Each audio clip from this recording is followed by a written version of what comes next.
पे, और टॉपिक होगा इंट्रोडक्शन ऑफ केमिस्ट्री। तो फर्स्ट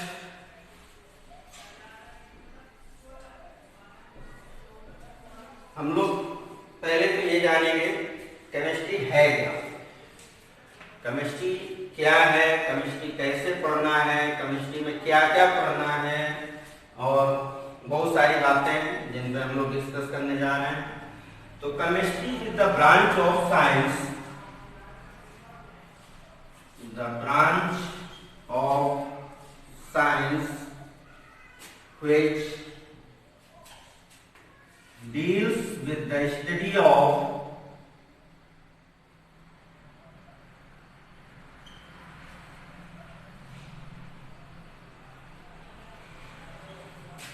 matter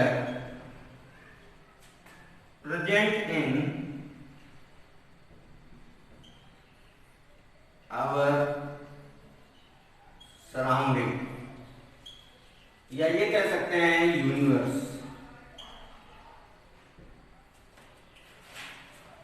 तो friends, chemistry is the branch of science which deals with the study of matter present in our surrounding or universe। Chemistry है क्या?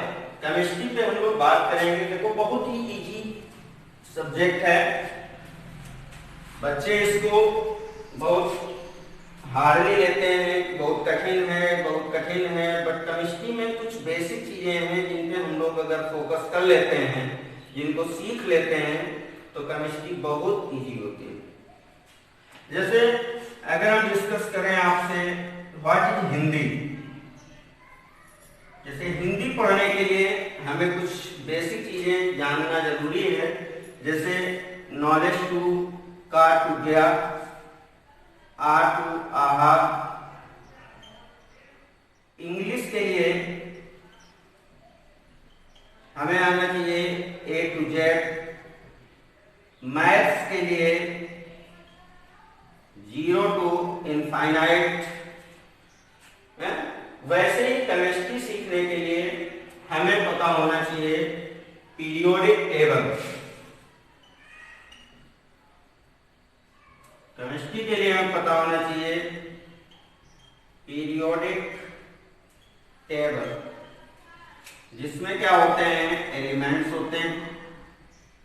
अगर हम एलिमेंट्स को जान लें, एलिमेंट्स की प्रॉपर्टीज को जान लें कि एलिमेंट्स क्या है, उसकी वैलेंसी क्या है, ऑक्सीडेशन स्टेट्स क्या है, तो फिर केमिस्ट्री में हमें कहीं कोई प्रॉब्लम नहीं होती।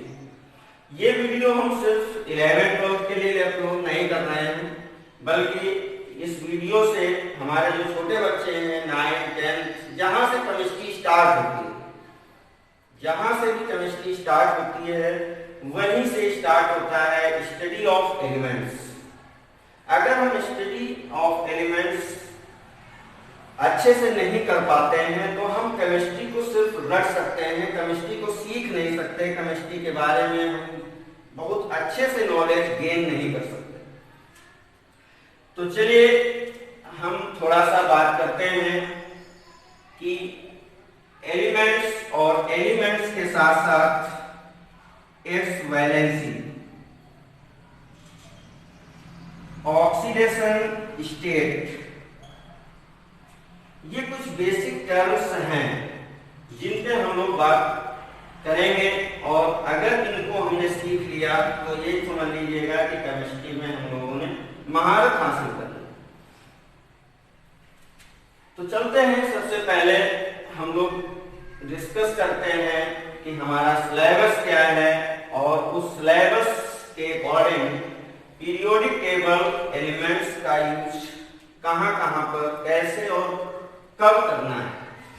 जैसे 11th में अगर हम बात करें, 11th में अगर डिस्कस करें कि 11th क्लास में हमारा सिलेबस क्या है, तो फर्स्ट चैप्टर हम लोगों को पढ़ना होता है बेसिक कॉन्सेप्ट।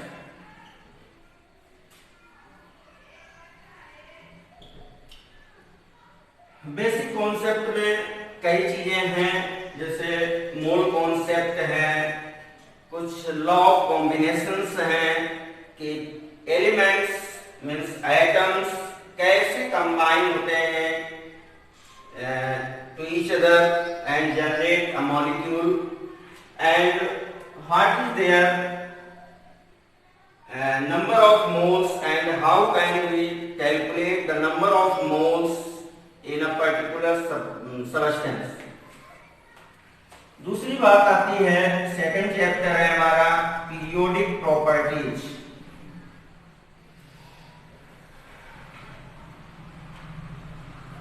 पीरियोडिक प्रॉपर्टीज में हम लोग क्या स्टडी करते हैं कि एलिमेंट्स की जो प्रॉपर्टीज हैं वो कैसे पीरियोडिसिटी होती है, मतलब कैसे चेंज होती हैं in a particular group, in a particular period.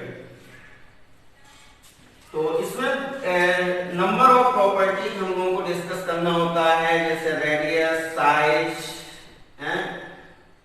Electronegativity, ionization potential, electron affinity, acidity, basicity etcetera. Third chapter है जो हमारा है chemical bonding.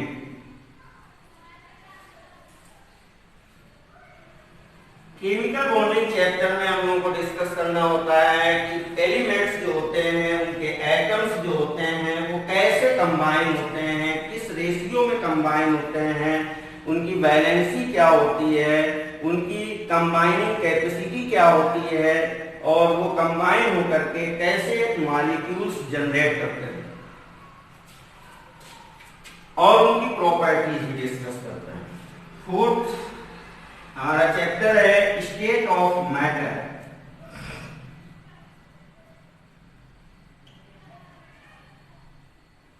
State of matter में हम लोग डिस्कस करते हैं कि जो मैटर है, अभी हम लोगों ने जैसे केमिस्ट्री की डिफिनीशन स्टडी की थी, केमिस्ट्री की डिफिनीशन में हम लोगों ने डिस्कस किया था कि branch of science which deals with the study of matter present in our surrounding. तो हमारी सराउंडिंग में जो मैटर है उसकी स्टेट्स क्या क्या हैं और उस स्टेट में उनकी प्रॉपर्टीज क्या क्या होती है, ठीक है। जैसे solid, liquid and gas, gaseous state, solid state, liquid state, इनमें मैटर्स की प्रॉपर्टीज जैसे melting point, boiling point, density, viscosity etcetera, इनमें क्या वेरिएशंस होते हैं और ये कैसे वेरी करते हैं from each other. Next chapter है हमारा थर्मोडायनेमिक्स।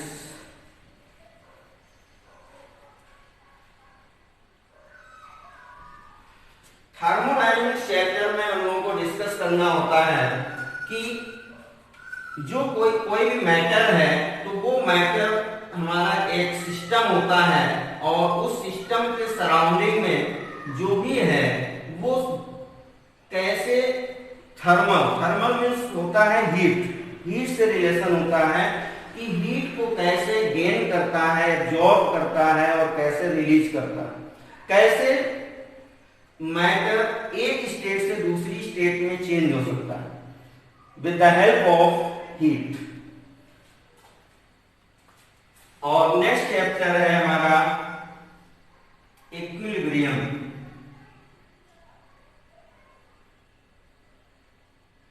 इक्विलिब्रियम मींस क्या है कि जैसे हम किसी मैटर को चेंज करते हैं, इंटरचेंज करते हैं उसकी स्टेट में। सपोज दैट हमने मैटर को चेंज किया सॉलिड टू लिक्विड, तो इसमें एक ऐसी कंडीशंस आएगी, ऐसी कंडीशन होगी जब लिक्विड और सॉलिड दोनों एक दूसरे पे कहां पर होंगे, इक्विलिब्रियम पे। मतलब जब हमें ये डिफाइन करना डिफिकल्टी होगा कि सॉलिड है या फिर लिक्विड है, ठीक है ना, मतलब थोड़े से पर्टिकुलर टाइम के लिए वो स्टेट आ सकती है, ठीक है ना, बट आए, ठीक है। तो वो इक्विलिब्रियम स्टेट होती है। जब इक्विलिब्रियम को अगर हम केमिस्ट्री में कहें तो ये कह सकते हैं कि the rate of forward reaction is equal to rate of backward reaction, ठीक है ना, मतलब दोनों का रेट, जैसे फॉरवर्ड डायरेक्शन पे प्रोसीड हो रही है, ये डायरेक्शन पे प्रोसीड हो रही है, मतलब लिक्विड टू सॉलिड बैक चल रहा है यहाँ पर मैटर, मतलब रिएक्शन प्रोसीड हो रही है। तो जब इन दोनों रिएक्शंस का रेट इक्वल होगा, that condition is called equilibrium state, equilibrium condition. ठीक है, इक्विलिब्रियम चैप्टर को फिर फर्दर थोड़ा सा, क्योंकि बहुत लेंथी चैप्टर है, बहुत बड़ा चैप्टर माना गया है, इसलिए इसको 2 टाइप्स में डिस्ट्रीब्यूट कर दिया गया है, जिसमें से फर्स्ट है chemical equilibrium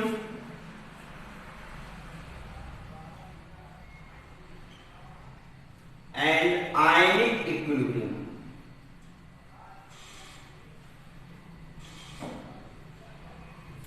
chemical equilibrium means क्या होता है कि केमिकल रिएक्शंस जब इक्विलिब्रियम कंडीशंस पर होती हैं, जैसे सपोज दैट हम बात करने वाले हैं, जैसे मान लिया हमने कह दिया H2 + I2 reversible 2HI, H2 + I2 reversible 2HI means a hydrogen, 1 mole of hydrogen and 1 mole of oxygen react to convert into 2 moles of hydrogen iodide. Okay, so in this reaction the equilibrium conditions is attained. Now same conditions is proceed in ionic conditions. Ionic conditions means क्या है कि जैसे suppose that आयनिक कौन से होते हैं, ionic compounds क्या होते हैं, ionic compounds are those compounds which formed by the combination of metal and non metal. Clear, तो non metal, metal means ionic bond, ionic compounds are those which have ionic bond. Clear, और ionic bond किस किस के बीच में बनता है, metal and non metal. Sir example लेते हैं, जैसे NaCl, NaCl in this molecule sodium is a metal and Cl is a non-metal. This is metal and this is non-metal. And जब इसको हम सॉल्यूशन स्टेट में ले जाएंगे तो ये आयोनाइज होगा। आयोनाइज होगा मतलब क्या हो गया, Na+ positive plus Cl negative. तो ये जब पॉजिटिव नेगेटिव में कन्वर्ट होता है तो इसमें भी एक इक्विलिब्रियम स्टेट होती है, तो such type of equilibrium is called ionic equilibrium. Clear, means equilibrium means chemical equilibrium, chemical means equilibrium state present in chemical reactions, that is called chemical equilibrium, and ionic equilibrium is the equilibrium present in ionic equations. Clear, तो ये रहा हमारा जो first part है 11th में, उसका syllabus है। और बच्चों हम थोड़ा सा आपको बता दें कि पीरियोडिक टेबल अगर हम लोग लर्न कर लेते हैं तो ये चैप्टर है, ये चैप्टर है, और बहुत सारा यूज इनका यहाँ पे भी होता है, जैसे मॉलिक्यूलर मास और वैलेंसी या कॉम्बिनेशन, पावर कॉम्बिनेशन कैपेसिटी, ऐसी कुछ चीजें बेसिक जो होती हैं इन पे हम लोग डिस्कस करने की जरूरत नहीं होती। ठीक है, तो सेकंड बुक जो हमारी है वो फिर आगे सेकंड में क्या है, सेकंड बुक में जैसे फर्स्ट चैप्टर हम लोग पढ़ना होता है redox reactions, redox reaction. Next हमारा होता है हाइड्रोजन, हाइड्रोजन के बाद फिर हमारा आता है S ब्लॉक, फिर नेक्स्ट आता है हमारा P ब्लॉक, P ब्लॉक में अप टू कार्बन। नेक्स्ट इसके बाद फिर हमारा आता है फिफ्थ जो होता है, इस फिफ्थ चैप्टर में ऑर्गेनिक केमिस्ट्री यहीं से हमारी स्टार्ट होती है।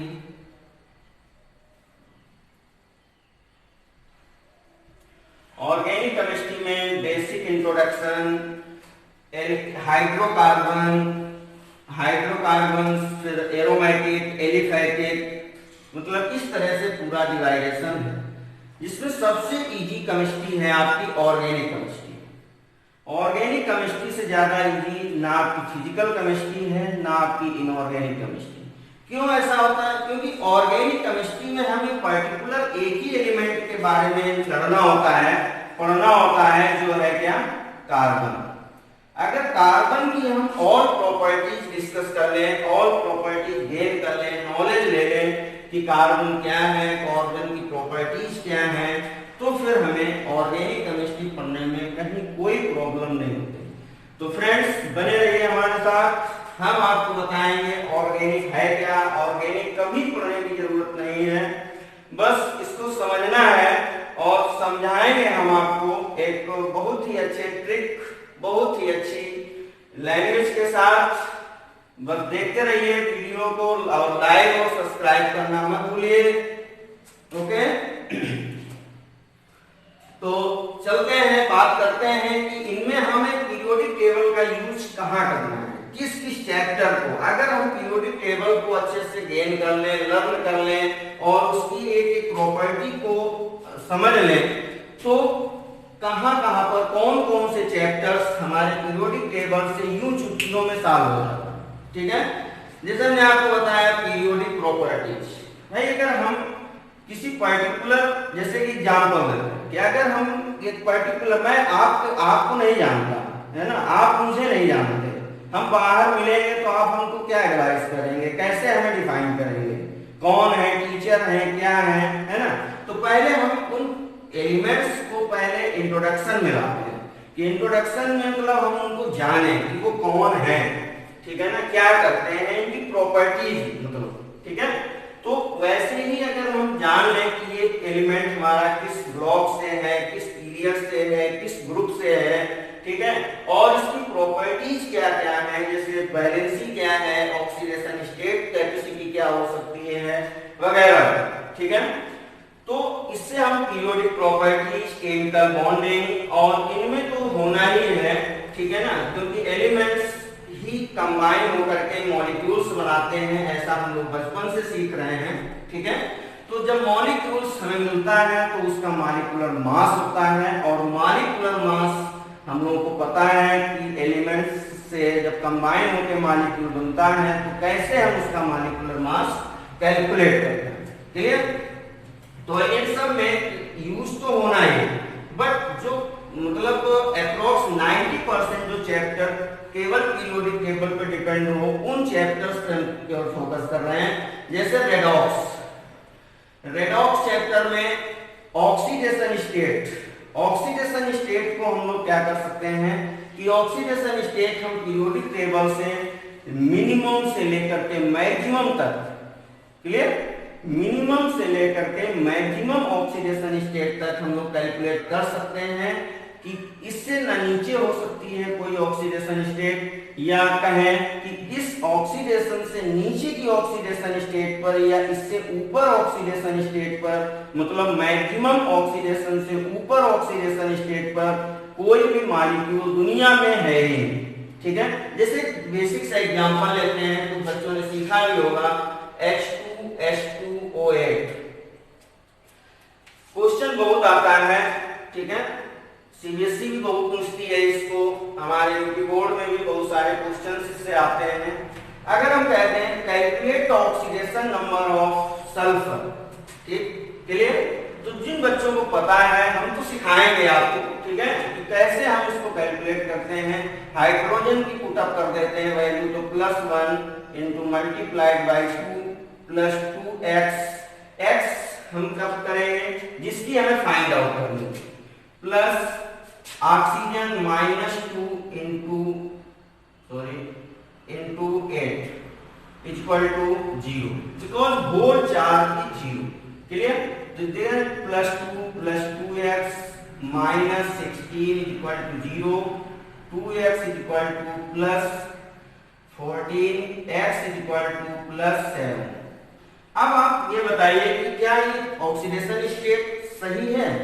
नहीं, क्योंकि ऑक्सीजन जो हमारी फैमिली है, ऑक्सीजन फैमिली में ही एलिमेंट है सल्फर, और उस सल्फर एलिमेंट की ऑक्सीडेशन स्टेट +6 से ज्यादा नहीं हो सकती, मतलब ये इसकी क्या होती है, maximum oxidation state.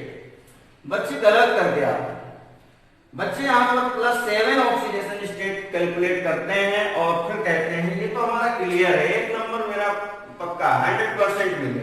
But examiner इसको काट करके क्या कर देता है, 0 नंबर कर देता है। क्यों 0 नंबर कर देता है?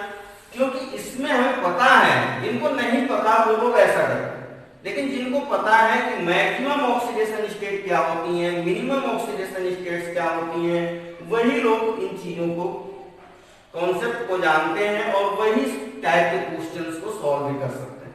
ठीक है, तो ये हमारा राइट आंसर होगा +6। क्यों होगा?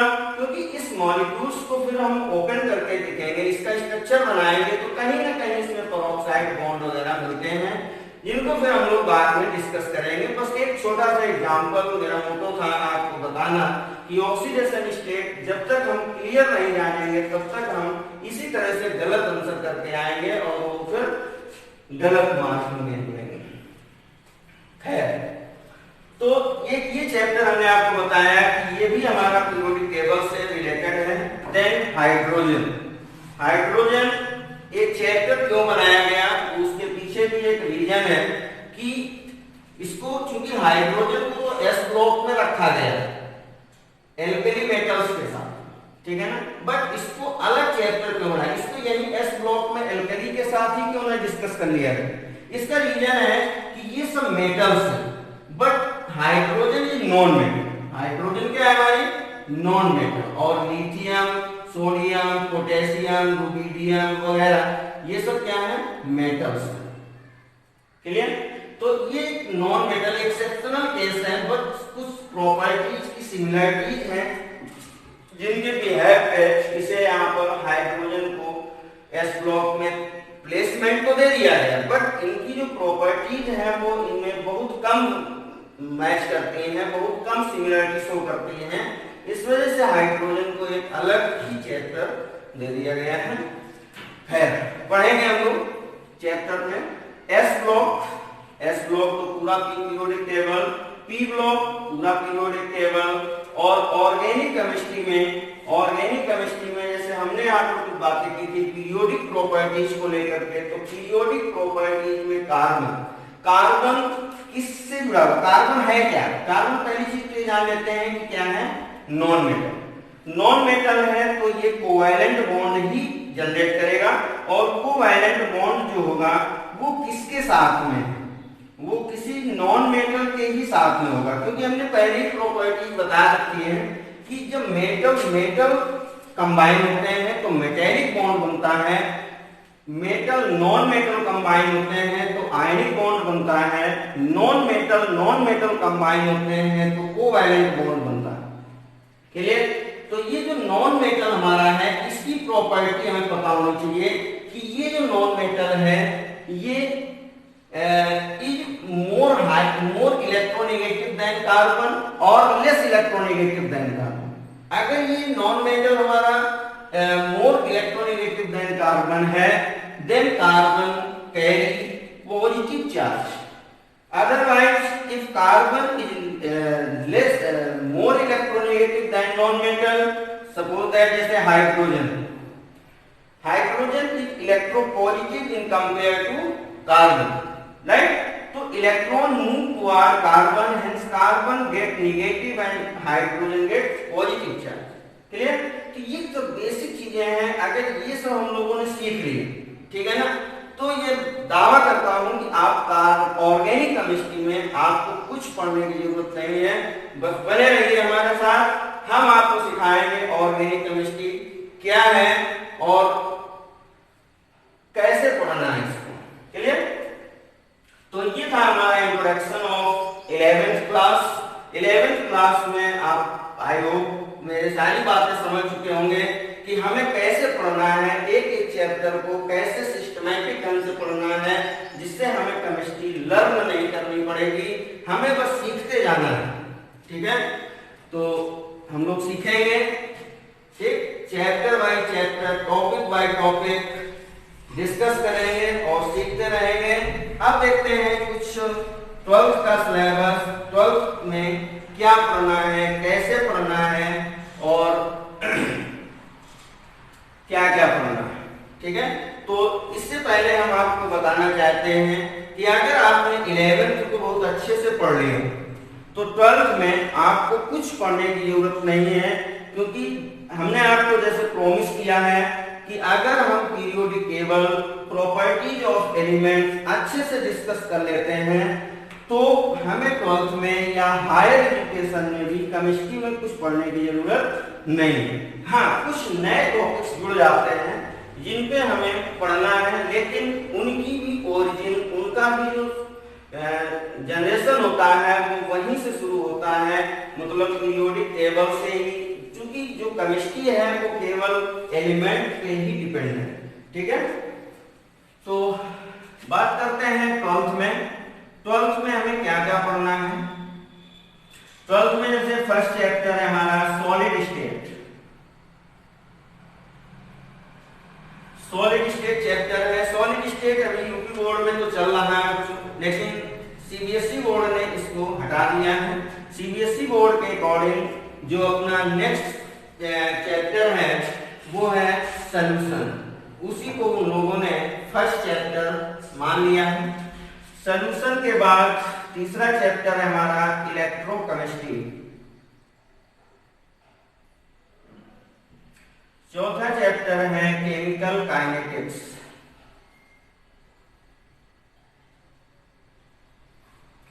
और फिफ्थ चैप्टर है सरफेस केमिस्ट्री।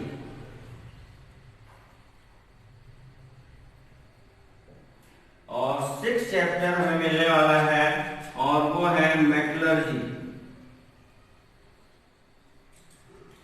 और सेवेंथ चैप्टर है पी ब्लॉक।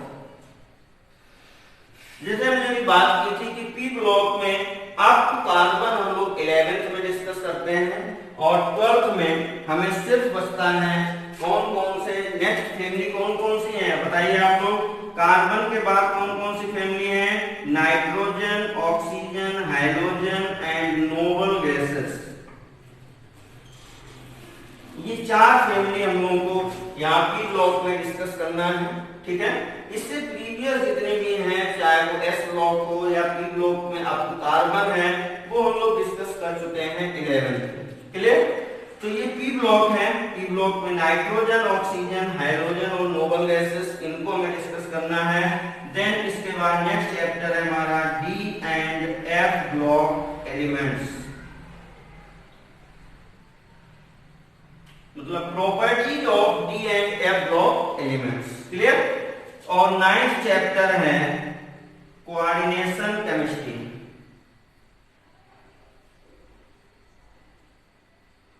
कोऑर्डिनेशन केमिस्ट्री ये हमारा फर्स्ट बुक का सिलेबस है।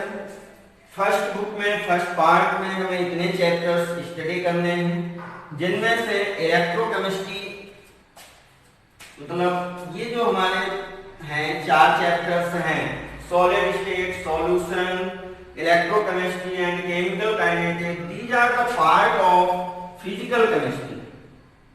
इनको हमें किसमें कंसीडर करना है? फिजिकल केमिस्ट्री में कंसीडर करना। देन सरफेस केमिस्ट्री, मेटलर्जी, ये हमारे थोड़ा सा थ्योरेटिकल चैप्टर्स में आ जाते हैं।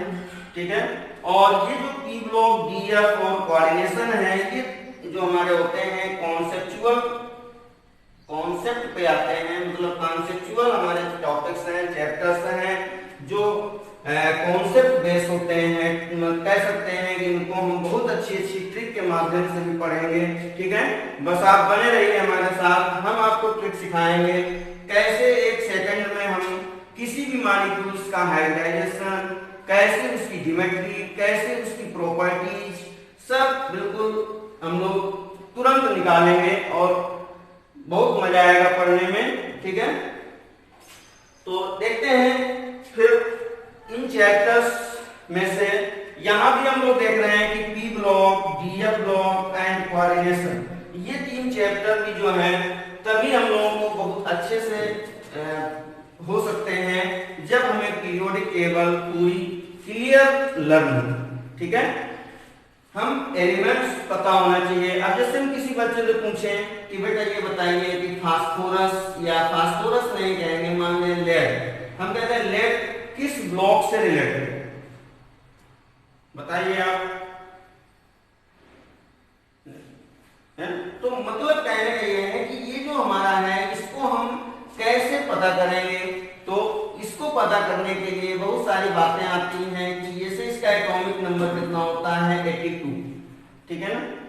तो 82 एटॉमिक नंबर है, इसका हम कॉन्फ़िगरेशन लिखेंगे, कॉन्फ़िगरेशन वगैरह बहुत सारी चीजें हैं करेंगे, फिर उसमें से हमें पता चलेगा कि ये जो एलिमेंट्स हैं इसका लास्ट कॉन्फ़िगरेशन कहां पर आता है P2 में, ठीक है। मींस ये जो एलिमेंट है ये P ब्लॉक से रिलेटेड है। कहां से रिलेटेड है?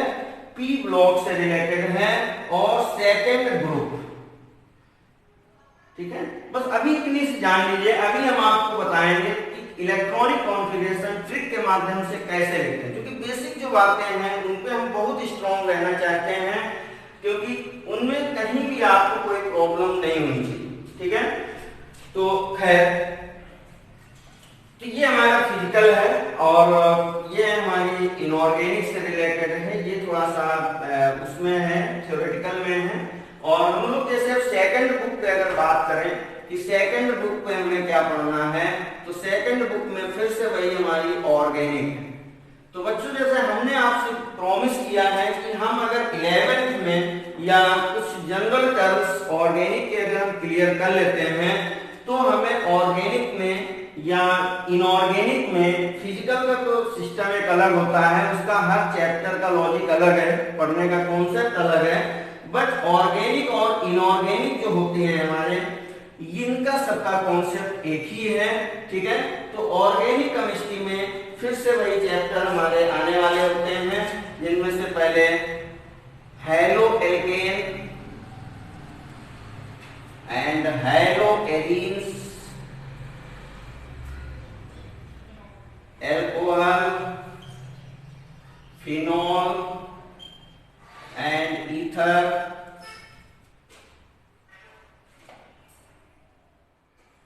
Aldehyde, ketone and carboxylic acids, और नेक्स्ट है compounds of nitrogen. Next chapter हमारा आता है मैक्रोमॉलिक्यूल्स, बहुत ही इंटरेस्टेड चैप्टर है जिसमें हमें अपने आप के बारे में पढ़ना है इस मैक्रोमॉलिक्यूल चैप्टर में, कि हमारी बॉडी में जैसे आपने एक ऐड देखा होगा शक्तिमान। शक्तिमान क्या कहता है कि उसका शरीर 5 तत्वों से मिलकर बना हुआ है। कौन कौन से 5 तत्व होते हैं सबको पता है, ठीक है, बताने की जरूरत नहीं। वैसे ही मैक्रोमॉलिक्यूल्स में भी हमें उन्हीं 5 तत्व के बारे में पढ़ना है, जिनमें हम लोगों को पहला क्या पढ़ना होता है, carbohydrate, protein, fat, lipid, clear, vitamins, minerals, ठीक है। तो इनमें हम लोगों को डिस्कस करना है। तो वही हमारे 5 तत्व हैं, ठीक है, जो हमारी बॉडी को बनाते हैं। तभी हमने कहा कि हमें अपने आप में पढ़ना है कि हमें अपने में क्या पढ़ना है, हम क्या हैं, कैसे बने हुए हैं, किससे बने हुए हैं, सारी बातें यहाँ पर हम लोगों को डिस्कस करनी होती है। नेक्स्ट चैप्टर है पॉलीमर। पॉलीमर क्या होता है कि पॉलीमर्स भी एक तरह का मैक्रोमॉलिक्यूल्स है, मतलब विद हाई मॉलिक्यूलर मास, मतलब छोटे छोटे मॉलिक्यूल्स कंबाइन होते हैं और एक ब्रॉड मॉलिक्यूल्स बनाते हैं, जिसको हम लोग मैक्रोमॉलिक्यूल्स कहते हैं। और नेक्स्ट 7 चैप्टर आपको लास्ट चैप्टर पढ़ना है chemistry in everyday life. Chemistry in everyday life, clear. तो केमिस्ट्री इन एवरीडे लाइफ में हमें क्या पढ़ना है, इस चैप्टर में हमें ये डिस्कस करना है कि हम अपनी एवरीडे लाइफ में, हम अपनी लाइफ में केमिस्ट्री को कैसे यूज करते हैं। यूज करने का मतलब क्या है, in the form of medicine, in the form of drugs etcetera, clear.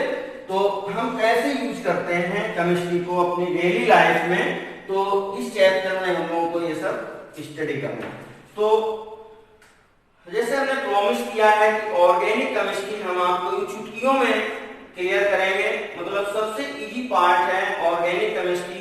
तो और अगर हम कुछ कॉन्सेप्ट इनऑर्गेनिक केमिस्ट्री के भी क्लियर कर लें, जैसे पीरियोडिक टेबल लर्न कर लें, सबसे पहली चीज तो यही है।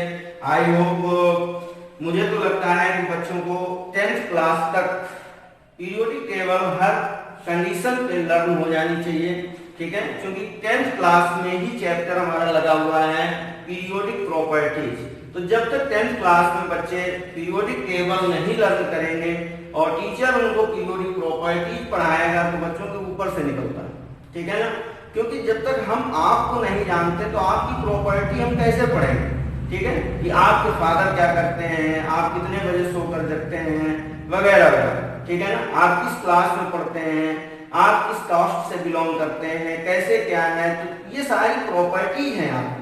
वैसे ही यही एक प्रॉपर्टीज एक एलिमेंट की भी होती हैं कि ये मेटल है कि नॉन मेटल है, ठीक है ना, कि मेटलॉइड्स में कंसीडर होता है, कैसे है, फिर इसकी प्रॉपर्टीज क्या है, कंबाइनिंग कैपेसिटी क्या है, मतलब वैलेंसी है, फिर इसमें चार्ज क्या हो सकता है, मतलब ऑक्सीडेशन स्टेट्स, ठीक है ना, और फिर इसके बाद में इसको हम लोग अच्छे से मॉलिक्यूल्स में कैसे इसका रिएक्टिविटी है, ये सारी चीजें हम लोग तब आकर के पढ़ सकते हैं, ठीक है। तो ये हमारा सिलेबस है क्लास 12 के लिए, ठीक है ना, और ये भी बहुत इंटरेस्टिंग सब्जेक्ट है, बहुत इंटरेस्टिंग सिलेबस है इसका, ठीक है ना। बस कुछ कॉन्सेप्ट हैं जिनको हमें फॉलो करना है, जिनके बिहाफ पे हमें सिस्टमैटिक ढंग से सिलेबस को स्टडी करना है। तो चलिए हम थोड़ी सी एक आपको बताते हैं, जैसे बहुत ही कॉमन सी बात है, चाहे वो क्लास 9 के लिए हो, क्लास 10 के लिए हो, 11th के लिए हो, 12th के लिए हो, मेनली वो तो 11th और 12th के लिए तो बहुत ही ज्यादा इम्पोर्टेंट है, ठीक है। तो बच्चों जैसे बहुत सारे बच्चों को पता नहीं होता है कि हम लोग इलेक्ट्रॉनिक कॉन्फ़िगरेशन कैसे लिखते हैं, ठीक है ना। छोटे छोटे कॉन्फ़िगरेशन तो हमें 9th-10th में बता दिए जाते हैं कि बेटा कार्बन का इलेक्ट्रॉनिक कॉन्फ़िगरेशन है, इसको हमें एटॉमिक नंबर 6 होता है, हम लोग लिख लेते हैं 1s2 2s2 2p, है ना, 2 1s2 2s2 2p 2, ठीक है ना। तो ये जो sp ये सब क्या है, ठीक है ना, तो ये सब हमारे होते हैं सब सेल्स, ठीक है ना। के एलिमेंट क्या होते हैं, सेल्स होते हैं, ये तो 9th में हम लोग डिस्कस करते थे, ठीक है ना। लेकिन अगर जैसे मैंने अभी आपको एक एग्जांपल दिया था 82, है ना, और एक एलिमेंट था लेड, ठीक है, 82 pb, और हम कहते हैं कि इसका कॉन्फ़िगरेशन आपको लिखना है, तो कुछ बच्चे को लिख लेते हैं, ठीक है ना। हम सिलेबस से इस कॉन्सेप्ट को वेरी नहीं कर रहे हैं, पहले आपको बता देना चाहते हैं कि ये हमारा सिलेबस नहीं है, ये हमारे कॉन्सेप्ट हैं, ठीक है ना, ये बेसिक टर्म्स हैं जिन पे केमिस्ट्री टिकी हुई है, और इन कुछ बेसिक टर्म्स को हमें फॉलो करना पड़ता है। जैसे आप लोग जानते होंगे कि कोई भी तैयारी करें, किसी भी फंक्शन की तैयारी करें, तो उसके लिए पहले कुछ बेसिक टर्म्स, मतलब बेसिक चीजें हम लोग कलेक्ट करना शुरू कर देते हैं, ठीक है ना। जब वो सब चीजें कलेक्ट हो जाती हैं तब जाकर के हम अपना फंक्शन ऑर्गेनाइज करते हैं, क्लियर। तो वैसे ही हम लोग बेसिक चीजें हैं कुछ, हम अभी कोई सिलेबस नहीं पढ़ रहे हैं। जैसे हमने आपको बताया कि आज हमारा जो वीडियो होगा वो होगा सिर्फ और सिर्फ इंट्रोडक्शन ऑफ केमिस्ट्री, ठीक है। तो उस इंट्रोडक्शन पे जैसे हमने आपसे कहा कि 82, तो आप में से बहुत सारे बच्चे इस 82 का इलेक्ट्रॉनिक कॉन्फ़िगरेशन नहीं लिख पाएंगे, ठीक है ना। अगर लिखेंगे तो बीच में कहीं ना कहीं गलत कर देंगे, ठीक है ना।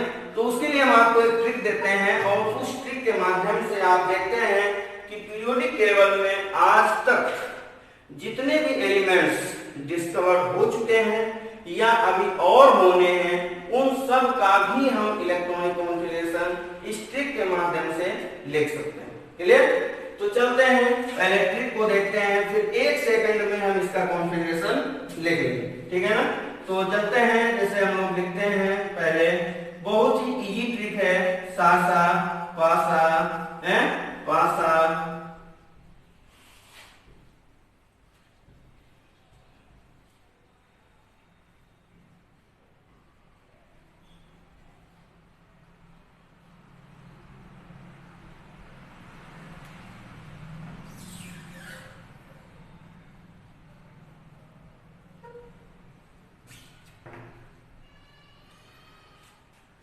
बहुत कठिन नहीं है, बहुत टिपिकल नहीं है। एक ही चीज को 2 बार रिपीट कर देना है, ठीक है ना। जैसे हमने सा सा लिया, सा सा, पासा पासा, दे पासा, फिर दे पासा, फिर दे पासा। ऐसी एक ही को चीज को 2 बार में रिपीट करना है। इसको कैसे करते हैं? सा सा मतलब S S P S P S D P S D P S F D P S F D P S. चलो अब देखिए कुछ बेसिक बातें हैं यहाँ पे, जैसे एस पी डी एफ। हम मान लें कि इनका सीरियल नंबर क्या है? 1 2 3 4। और हमें पता है कि इनमें मैक्सिमम इलेक्ट्रॉन्स क्या होते हैं? 2 6 10 14। ये इनके मैक्सिमम इलेक्ट्रॉन्स हैं, ठीक है ना। तो हम S को स्टार्ट करेंगे 1 से, मतलब 1 2 3 4 5 6 7 एंड 8। क्लियर? P को स्टार्ट करेंगे 2 से, 2 3 4 5 6 एंड 7। D को स्टार्ट करेंगे 3 से, तो 3 यहाँ तो है नहीं D कहीं, यहाँ पर है D 3 4 5 एंड 6। ऐसे ही F को स्टार्ट करेंगे 4 से, और F इसमें तो है नहीं, यहाँ पर आते हैं तो ये हो गया 4 और ये हो गया आपका 5। क्लियर? ये तो वो सिंपल सा लॉजिक था, सिंपल सा तरीका था कैसे हम लोगों ने 1 2 3 4 5 6 अप टू 8 तक यहाँ पर मेंशन कर दिया। क्लियर? अब इनकी बात आती है मैक्सिमम इलेक्ट्रॉन्स की। तो मैक्सिमम इलेक्ट्रॉन्स को हम टॉप पे रखेंगे, 2 S जहां भी देखेंगे 2, जहां भी P देखेंगे 6, जहां भी D दिखेगा वहां पर 10, और F जहां भी दिखेगा वहां पर 14। क्लियर? तो ये हो गया 2 6 2 6 2 10 6 2 10 6 2 14 10 6 2 14 10 6 2। क्लियर है? जिनको थोड़ा बहुत पता है वो थोड़ा सा सीख सकते हैं। ऐसे ही तो आप लोग पढ़ते हैं ना, 1s2 2s2 2p6 3s2 3p6 4s2 3d10 4p6 4 5s2। Clear? तो ऐसे ही हम लोग इनको अब ऊपर का ऐड कर लेते हैं। तो 2 2 कितना हुआ? 4 6 10 2 12 6 18 2 20 30 36 38। इतना क्या हुआ? 38। इधर आते 38 और 10 48 48 और 6 54 56 56 और 4 कितना हो गया? 60 70 80 86 और 88। यहाँ तक टोटल कितना हो गया? 88। फिर 88 और 4 कितना हुआ? 92 10 102 और ये कितना हुआ? 112 और 6 118 और 2 120।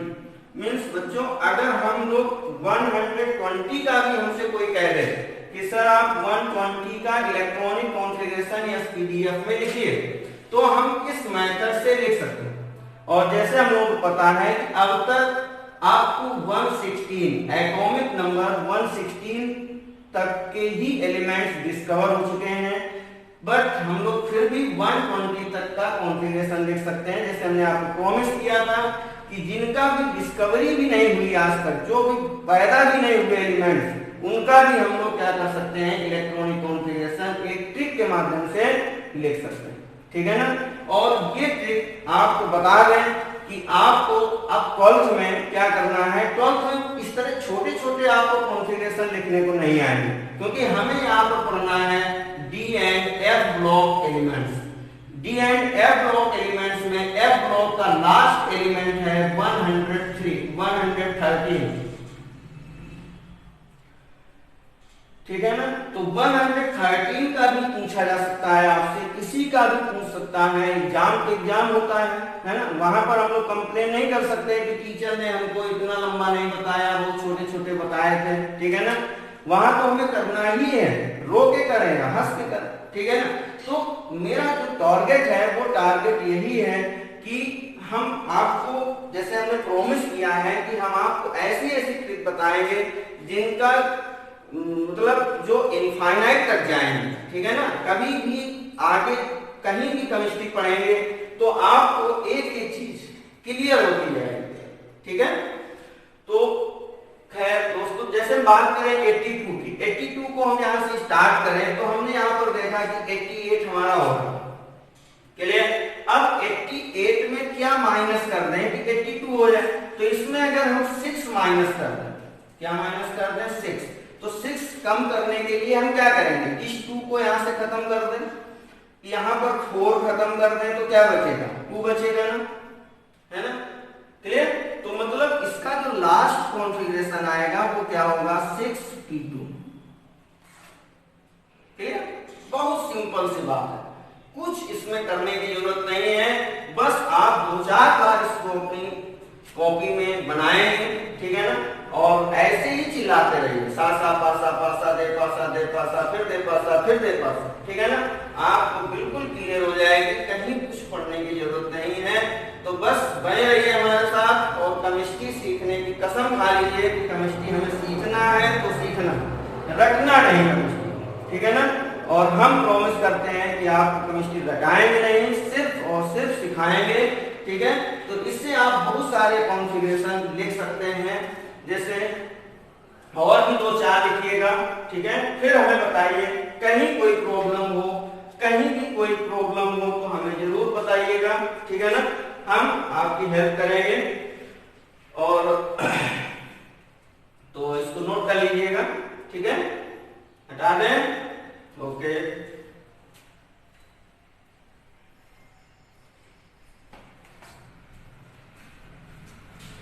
तो थैंक यू बच्चों, बने रहिए।